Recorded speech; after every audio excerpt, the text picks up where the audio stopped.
किती रडते बिचारी.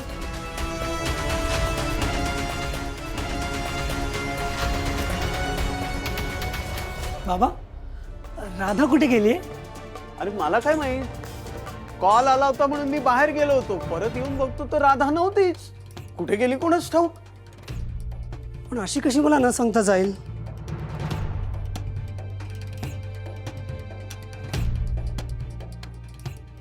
फोन पण बिझी लागतोय तिचा. कदाचित आई बरोबरच बोलत असेल ती. जाऊ दे रे कणसे, जाऊ दे. पण बाबा, एवढा केक आणलाय, आता त्याचं काय करायचं? ठीक आहे, तिच्या आईला सांगतो की तिला इथे घेऊन यायला. तोपर्यंत केक मी फ्रीजमध्ये ठेवतो. हा, येतो बाबा.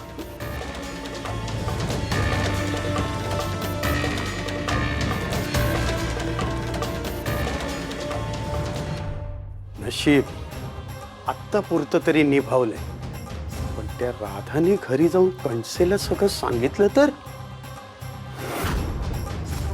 त्यात ती दीडशा आणि अनुप्रिया सुद्धा तिला भेटली. आता ती काय करेल कोणास ठाऊक. हे बघ बाळा, तू रडणं थांबव, रडणं थांबव. हे बघ, तुला रडताना बघून मग मला पण रडू येतंय ना. तू रडू नकोस. हा, शांतो शांतो, स्ट्रॉंग राहायचंय. मी आहे ना तुझ्या बरोबर. मला सांग, तुझं नाव काय आहे आणि तू इकडे या दद्दू बाबाच्या ऑफिसमध्ये काय करतेयस? माझे पप्पा इथे काम करतात. मी राधा कणसे. राधा कणसे. हे आहेत आध्यात्मिक शक्तींचे धनी, जनमानसांवर अधिराज्य गाजवणारे बाबा दयानंद उर्फ दद्दो बाबा. आणि यांचा पीए सूर्यकांत कणसे.